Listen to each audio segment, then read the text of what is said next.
Ration card धारकांसाठी एक मोठा बदल होण्याची शक्यता व्यक्त केली जात आहे. केंद्र आणि राज्य सरकार रेशन कार्डच्या नियमांमध्ये काही महत्त्वाचे बदल करण्याच्या तयारीत आहेत. नवीन निकषांनुसार ज्या कुटुंबांकडे चारचाकी वाहन, एसी आहे किंवा कुटुंबातील कोणी आयकर भरत असेल, अशा कुटुंबांचे रेशन कार्ड रद्द केले जाऊ शकते. मिळालेल्या माहितीनुसार हे नवे नियम 1 एप्रिलपासून लागू होण्याची शक्यता आहे.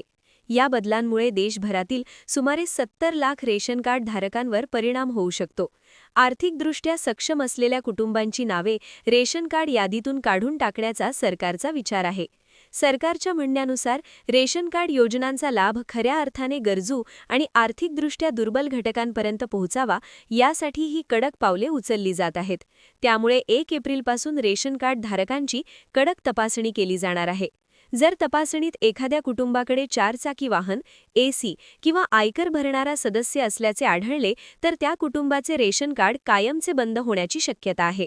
अशा परिस्थितीत त्या कुटुंबाला पुढे सरकारी रेशनचा कोणताही लाभ मिळणार नाही.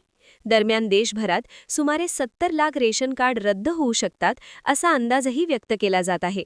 One nation one ration card या योजनेची अंमलबजावणी अधिक प्रभावी करण्यासाठी आणि रेशन व्यवस्थेत पारदर्शकता आणण्यासाठी हे नवे नियम लागू केले जाणार असल्याची माहिती समोर येत आहे.